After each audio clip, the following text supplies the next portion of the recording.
सुबह के ठीक 4:17 तेहरान अभी पूरी तरह जागा भी नहीं था। सड़कों पर सन्नाटा था और आसमान में हल्की नीली रोशनी फैलनी शुरू ही हुई थी। लेकिन कोई नहीं जानता था कि अगले ही कुछ सेकंड में वह सुबह इतिहास की सबसे खौफनाक सुबहों में बदलने वाली थी। अचानक आसमान में तेज गड़गड़ाहट गूंजी। लोगों ने सिर उठाकर देखा और फिर एक के बाद एक भयानक धमाके होने लगे। आसमान से जैसे आग बरसने लगी। कुछ ही मिनटों में तेहरान के ऊपर 30 से ज्यादा बम गिर चुके थे। धरती कांप रही थी, इमारतें हिल रही थीं और शहर दहशत से भर चुका था। उस दिन सिर्फ एक शहर नहीं कांपा था, बल्कि पूरी दुनिया की सांसें थम गई थीं, क्योंकि यह कोई सामान्य हमला नहीं था। यह एक सीक्रेट मिलिट्री ऑपरेशन था जिसे अमेरिका और इजराइल ने मिलकर अंजाम दिया था। और इस ऑपरेशन का लक्ष्य था ईरान का सबसे ताकतवर और रहस्यमय नेता सुप्रीम लीडर अली खामेनेई। कहते हैं कि उस सुबह सिर्फ बम ही नहीं गिरे थे, बल्कि 36 साल से चला आ रहा सत्ता का एक युग भी खत्म हो गया था। लेकिन असली सवाल यह है कि आखिर अमेरिका को इतना बड़ा सैन्य कदम क्यों उठाना पड़ा, और वह कौन सी खुफिया साजिश थी जिसने पूरी दुनिया को तीसरे विश्व युद्ध के खतरे तक पहुंचा दिया। इस रहस्य को समझने के लिए हमें समय में थोड़ा पीछे जाना होगा, क्योंकि इस कहानी की शुरुआत फरवरी 2026 से नहीं, बल्कि उससे कई महीने पहले जून 2025 से होती है। मिडिल ईस्ट की राजनीति हमेशा से बारूद के ढेर पर बैठी रही है। यह वह इलाका है जहां दोस्ती और दुश्मनी दोनों ही पल भर में बदल सकती है। लेकिन 13 जून 2025 का दिन अलग था। उस दिन अचानक इजराइल ने एक ऐसा कदम उठाया जिसने पूरे इलाके को आग में झोंक दिया। इजराइल की एयरफोर्स ने ईरान पर एक बड़े पैमाने का हवाई हमला शुरू कर दिया। इस ऑपरेशन का मुख्य निशाना थे ईरान के न्यूक्लियर प्लांट और सैन्य ठिकाने। इजराइल को लंबे समय से यह डर सता रहा था कि ईरान बहुत जल्द परमाणु हथियार बनाने के करीब पहुंच चुका है, और अगर ऐसा हुआ तो यह इजराइल के अस्तित्व के लिए सबसे बड़ा खतरा बन सकता था। इसलिए उन्होंने इंतजार नहीं किया। जो शुरू हुआ था वह कोई छोटी झड़प नहीं थी, बल्कि यह एक खुली जंग थी। अंतर्राष्ट्रीय विशेषज्ञों ने बाद में इसे नाम दिया 12 डे वॉर। 12 दिन तक आसमान में सिर्फ मिसाइलें और लड़ाकू विमान दिखाई दिए। इजराइल ने इस युद्ध में करीब 360 घातक हमले किए। ईरान के 27 प्रांत उनके निशाने पर थे। सबसे ज्यादा तबाही हुई राजधानी तेहरान में। यहाँ के 22 में से 17 जिलों पर लगातार बमबारी हुई। लेकिन ईरान भी इतनी आसानी से झुकने वाला नहीं था। उसने भी तुरंत जवाब दिया। ईरान की सेना ने इजराइल के शहरों पर सैकड़ों बैलिस्टिक मिसाइलें दाग दी। पूरा मिडिल ईस्ट युद्ध की आग में जलने लगा। हालात इतने बिगड़ गए कि दुनिया की सबसे बड़ी ताकत को भी मैदान में उतरना पड़ा। 22 जून 2025 अमेरिका के राष्ट्रपति डोनाल्ड ट्रंप ने एक बड़ा फैसला लिया। उन्होंने आदेश दिया कि ईरान के सबसे सुरक्षित और गुप्त परमाणु ठिकानों को निशाना बनाया जाए। लक्ष्य थे फोर्डो, नतांज और इस्फान। ये वे जगहें थीं जहां ईरान का परमाणु कार्यक्रम चल रहा था। अमेरिका ने इन ठिकानों पर अपने सबसे ताकतवर हथियार बंकर बस्टर बम गिराए। ये ऐसे बम होते हैं जो जमीन के कई मीटर नीचे बने ठिकानों को भी तबाह कर सकते हैं। इस हमले के बाद युद्ध का संतुलन पूरी तरह से बदल गया। ईरान की सेना अचानक रक्षात्मक स्थिति में आ गई, और फिर आया वह दिन जब इस जंग को अस्थायी विराम मिला। तारीख थी 24 जून 2025। भारी अंतर्राष्ट्रीय दबाव और अमेरिका के हस्तक्षेप के बाद युद्ध विराम की घोषणा कर दी गई। 12 दिन की इस भयानक जंग ने दोनों देशों को झकझोर दिया था। लेकिन सबसे ज्यादा नुकसान ईरान को उठाना पड़ा। इजराइल के हमलों में ईरान के कई बड़े सैन्य अधिकारी मारे गए। इनमें शामिल थे IRGC के प्रमुख हुसैन सलामी और ईरान की सशस्त्र सेनाओं के चीफ मोहम्मद बगेरी। इंटेलिजेंस रिपोर्ट्स के मुताबिक जंग शुरू होने से पहले ईरान के पास लगभग 3000 बैलिस्टिक मिसाइलें थीं, लेकिन युद्ध के दौरान करीब 500 मिसाइलें दागी गईं और लगभग 1000 मिसाइलें इजराइल ने अपने हमलों में नष्ट कर दी। इस युद्ध की कीमत इंसानी जिंदगियों ने भी चुकाई। ईरान में 610 से ज्यादा नागरिकों की मौत हुई, जबकि इजराइल में 28 लोग मारे गए। जब युद्ध विराम हुआ तो दुनिया ने राहत की सांस ली, लेकिन बहुत कम लोगों को पता था कि यह शांति स्थायी नहीं थी। असल में यह आने वाले एक बड़े तूफान से पहले की खामोशी थी, क्योंकि असली संकट अब भी शुरू होना बाकी था। जंग खत्म होने के बाद ईरान के अंदर हालात तेजी से बिगड़ने लगे। सालों से लगे आर्थिक प्रतिबंध और युद्ध से हुई तबाही, इन दोनों ने मिलकर ईरान की अर्थव्यवस्था को हिला दिया। ईरानी करेंसी की कीमत गिरने लगी, बेरोजगारी बढ़ने लगी और आम लोगों की जिंदगी मुश्किल होती चली गई। देश के अंदर गुस्सा बढ़ रहा था और इसी उथल पुथल के बीच पर्दे के पीछे एक और खुफिया खेल शुरू हो चुका था। एक ऐसा खेल जो कुछ महीनों बाद तेहरान की उस खौफनाक सुबह में बदलने वाला था, जब आसमान से गिरते बमों ने मिडिल ईस्ट की राजनीति को हमेशा के लिए बदल दिया। अक्टूबर 2025 ईरान के आर्थिक इतिहास का वह महीना जब एक ऐसी खबर आई जिसने पूरे देश की नींव हिला दी। तेहरान की सड़कों पर लोग अचानक फुसफुसाते हुए एक ही नाम लेने लगे, आयन देह बैंक। कुछ ही दिनों में साफ हो गया कि यह कोई अफवाह नहीं थी। ईरान का यह बड़ा और प्रभावशाली बैंक पूरी तरह से ढह चुका था। यह वही बैंक था जिसे देश के बड़े राजनेताओं और सत्ता से जुड़े प्रभावशाली लोगों का सहारा माना जाता था। लेकिन जब यह बैंक डूबा तो उसके साथ ईरान की अर्थव्यवस्था भी नीचे गिरने लगी। सबसे पहले झटका लगा ईरानी मुद्रा रियाल को। उसकी कीमत ऐसे गिरने लगी जैसे किसी इमारत की नींव ही टूट गई हो। सरकार के सामने एक बड़ी समस्या खड़ी हो गई। बैंक के कर्ज और नुकसान को संभालने के लिए उन्होंने एक खतरनाक रास्ता चुना, नए नोट छापना। और जब किसी देश में बिना हिसाब के नोट छपने लगते हैं तो उसका नतीजा हमेशा एक ही होता है, महंगाई। ईरान में भी यही हुआ। कुछ ही हफ्तों में खाने पीने की चीजों के दाम आसमान छूने लगे। रोटी, दूध, दवा, हर चीज आम आदमी की पहुंच से दूर होने लगी। हालात इतने खराब हो गए कि लाखों लोगों के लिए 2 वक्त की रोटी जुटाना भी मुश्किल हो गया। लेकिन संकट सिर्फ आर्थिक नहीं था। इस आग में घी डाल रहा था सरकार का भ्रष्टाचार और तानाशाही रवैया। जब जनता भूखी होती है तो गुस्सा धीरे धीरे बगावत में बदल जाता है और ईरान में भी यही होने वाला था। दिसंबर 2025 का आखिरी सप्ताह तेहरान के बाजारों में एक अजीब सा माहौल था। दुकानदारों ने अचानक अपनी दुकानें बंद करनी शुरू कर दी। पहले कुछ बाजार बंद हुए और फिर धीरे धीरे पूरा शहर ठहरने लगा। 28 दिसंबर 2025 यह वह दिन था जब गुस्सा सड़कों पर उतर आया। हजारों दुकानदार और आम नागरिक एक साथ सड़कों पर आ गए। उनका गुस्सा एक ही चीज पर था और वह था गिरती हुई रियाल की कीमत। उस समय हालात इतने खराब हो चुके थे कि एक अमेरिकी डॉलर की कीमत 1,01,20,000 रियाल तक पहुंच गई थी। यह ईरान के इतिहास का सबसे निचला स्तर था, लेकिन यह सिर्फ शुरुआत थी। जो चिंगारी तेहरान से उठी थी वह कुछ ही दिनों में पूरे देश में फैल गई। देखते ही देखते 187 शहरों में प्रदर्शन शुरू हो गए और यह आंदोलन सिर्फ कुछ शहरों तक सीमित नहीं था। ईरान के सभी 31 प्रांतों में लोग सड़कों पर उतर आए। भीड़ सिर्फ महंगाई के खिलाफ नहीं थी, बल्कि अब उनके नारे सीधे सत्ता के खिलाफ थे। लोग खुलकर सुप्रीम लीडर अली खामेनेई के खिलाफ आवाज उठाने लगे। कई जगहों पर तो भीड़ उनकी मौत की दुआ तक करने लगी। इतना बड़ा जन सैलाब ईरान ने आखिरी बार 1979 की इस्लामिक क्रांति के दौरान देखा था। लेकिन इस बार सरकार ने जनता को सुनने की बजाय एक और रास्ता चुना और वही रास्ता इस कहानी को और भी ज्यादा डरावना बनाने वाला था। 3 जनवरी 2026 अली खामेनेई ने एक बयान जारी किया। उनके शब्द बेहद सख्त थे। उन्होंने कहा, इन दंगाइयों को उनकी औकात दिखानी होगी। यह बयान असल में एक संकेत था, एक ऐसा संकेत जिसे सुरक्षा बलों ने तुरंत समझ लिया। इसका मतलब था कि अब सड़कों पर गोलियां चलेंगी। जनवरी 2026 के शुरुआती हफ्तों में ईरान की सड़कों पर जो हुआ उसने पूरी दुनिया को हिला दिया। सुरक्षा बलों ने निहत्थे लोगों पर शॉटगन और असली गोलियों का इस्तेमाल शुरू कर दिया। कई शहरों में इमारतों की छतों पर स्नाइपर तैनात किए गए और वे सीधे प्रदर्शनकारियों के सिर को निशाना बना रहे थे। हर दिन सड़कों पर खून बह रहा था। मानवाधिकार संगठनों की रिपोर्ट्स आने लगी। एक रिपोर्ट जिसका नाम क्रिम्सन विंटर था, उसमें दावा किया गया कि इस कार्रवाई में 7,000 से ज्यादा लोग मारे गए। इनमें 236 बच्चे भी शामिल थे। लेकिन कई विशेषज्ञों का मानना था कि असली संख्या इससे कहीं ज्यादा थी। एक डॉक्टर यासर रहमानी राड ने खुलासा किया कि उनके नेटवर्क के मुताबिक मरने वालों की संख्या 30,000 से भी ज्यादा हो सकती है। लेकिन दुनिया इस खून खराबे को देख न सके, इसके लिए ईरान सरकार ने एक और कदम उठाया। 8 जनवरी 2026 पूरे देश में इंटरनेट बंद कर दिया गया। अब ईरान एक ऐसे देश में बदल चुका था जहां बाहर की दुनिया को कुछ भी दिखाई नहीं दे रहा था। जैसे पूरा देश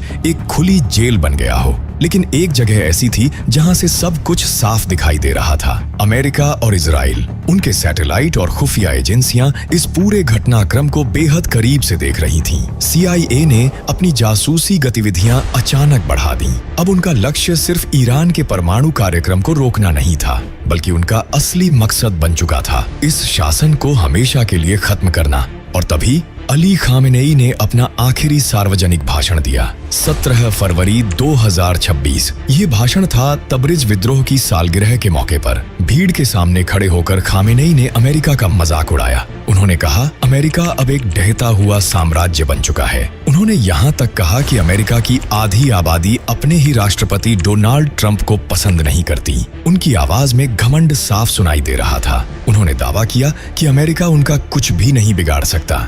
लेकिन इतिहास गवाह है कि कभी-कभी इंसान अपने सबसे बड़े खतरे को सबसे ज्यादा हल्के में ले लेता है। और शायद खामेनेई के साथ भी कुछ ऐसा ही होने वाला था, क्योंकि उन्हें जरा भी अंदाजा नहीं था कि कुछ ही दिनों बाद आसमान से गिरने वाले बम उनकी जिंदगी और ईरान की राजनीति दोनों को हमेशा के लिए बदल देने वाले थे। कभी-कभी इतिहास ऐसे मोड़ पर पहुंच जाता है जहां एक फैसला पूरी दुनिया का भविष्य बदल देता है। और फरवरी 2026 में दुनिया ठीक उसी मोड़ पर खड़ी थी। तेहरान में सत्ता के सबसे ऊंचे सिंहासन पर बैठे अली खामेनेई को शायद यह एहसास भी नहीं था कि उनके कुछ फैसले और कुछ बयान उनकी किस्मत का आखिरी अध्याय लिख चुके हैं। लेकिन हजारों किलोमीटर दूर वाशिंगटन और तेल अवीव में एक ऐसी योजना बन रही थी जो उनके पूरे शासन को मिट्टी में मिला सकती थी। फरवरी 2026 की शुरुआत में एक उम्मीद की किरण दिखाई दी थी। स्विट्जरलैंड के शहर जिनेवा में एक बार फिर परमाणु वार्ता का नया दौर शुरू हुआ। ओमान की मध्यस्थता में अमेरिका और ईरान के प्रतिनिधि एक टेबल पर बैठे थे।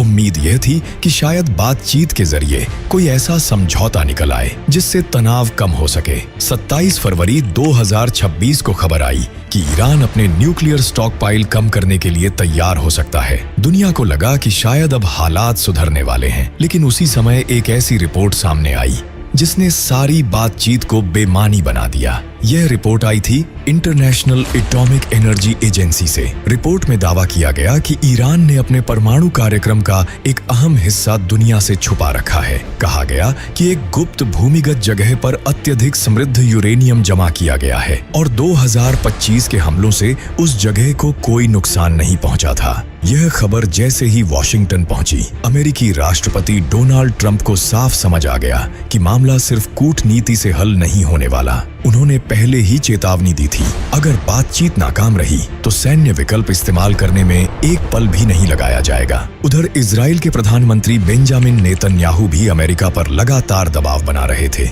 उनका मानना था कि अब बातचीत का समय खत्म हो चुका है, सीधा कार्रवाई करना ही एकमात्र रास्ता है। इसी दौरान सऊदी अरब के क्राउन प्रिंस मोहम्मद बिन सलमान ने भी ट्रंप को चेतावनी दी। उन्होंने कहा, ईरान पूरे मिडिल ईस्ट के लिए एक बढ़ता हुआ खतरा बन चुका है और अगर अभी कुछ नहीं किया गया तो इसका अंजाम और भी भयानक हो सकता है। पर्दे के पीछे एक ऐसी योजना तैयार की जा रही थी जिसके बारे में दुनिया को कोई अंदाजा नहीं था। अमेरिका ने इस ऑपरेशन को नाम दिया ऑपरेशन एपिक फ्यूरी और इजराइल की सेना ने इसे कहा रोरिंग लायन। CIA महीनों से एक ही काम में लगी थी और वह काम था अली खामेनेई की हर हरकत पर नजर रखना। उनका रोज का कार्यक्रम, उनकी मीटिंग्स, उनकी सुरक्षा व्यवस्था, सब कुछ बारीकी से रिकॉर्ड किया जा रहा था। खामेनेई बेहद सतर्क नेता माने जाते थे। वह अक्सर जमीन के काफी नीचे बने अपने अंडरग्राउंड बंकर से काम करते थे। यह बंकर इतना गहरा था कि वहां तक पहुंचने के लिए लिफ्ट में लगभग 5 मिनट लगते थे। उन्हें लगता था कि वहां कोई भी हमला उन्हें छू नहीं सकता।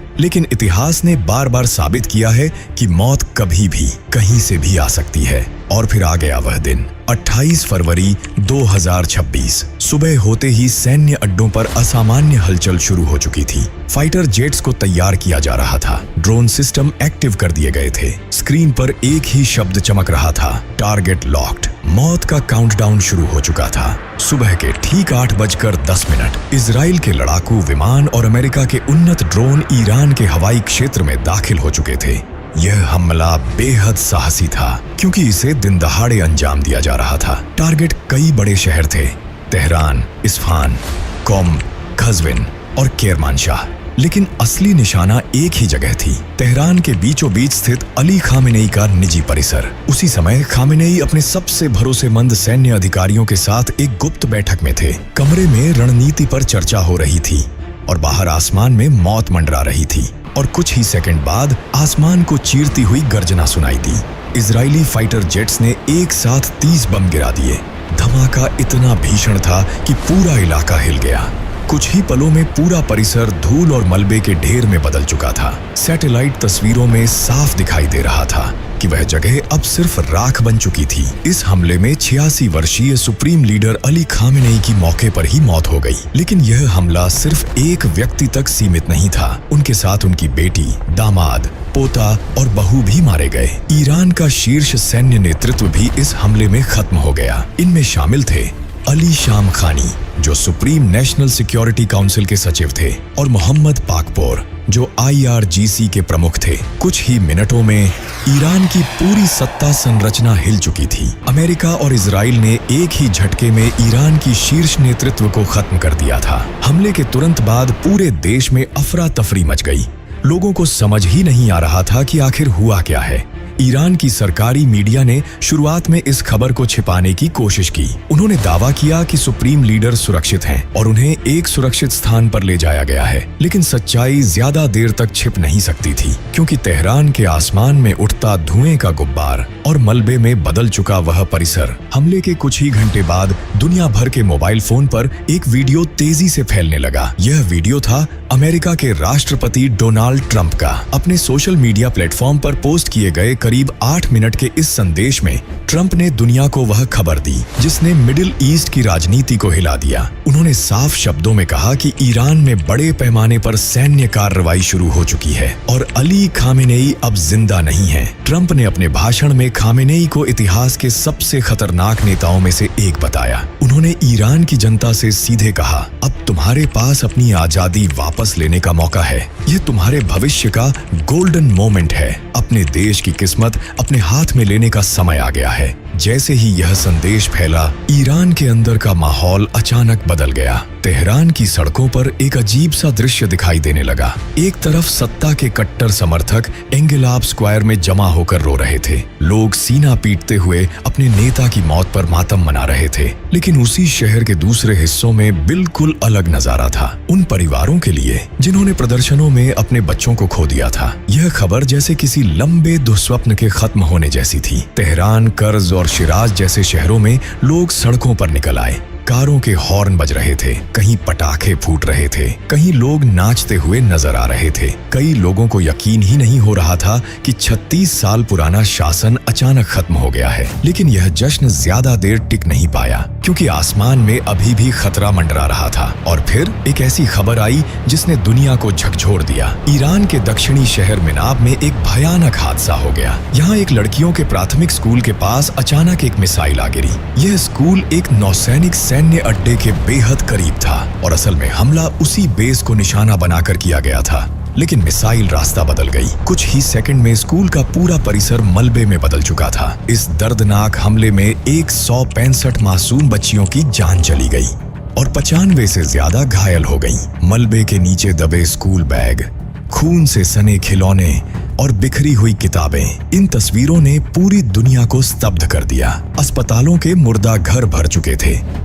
लाशों को रखने के लिए रेफ्रिजरेटेड ट्रकों का इस्तेमाल करना पड़ा। दुनिया इस त्रासदी को देख रही थी और ईरान के अंदर हालात तेजी से बदल रहे थे। तेहरान में अब सत्ता का कोई स्पष्ट चेहरा नहीं बचा था। सुप्रीम लीडर की मौत के बाद पूरा शासन जैसे बिखरने लगा। इस संकट से निपटने के लिए तुरंत एक अस्थायी व्यवस्था बनाई गई।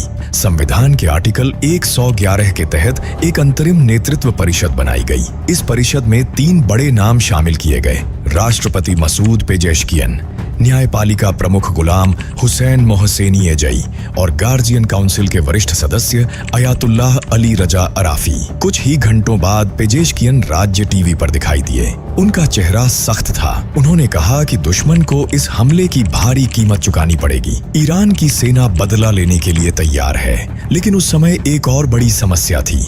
देश में इंटरनेट पूरी तरह बंद था। दुनिया से ईरान का संपर्क लगभग कट चुका था।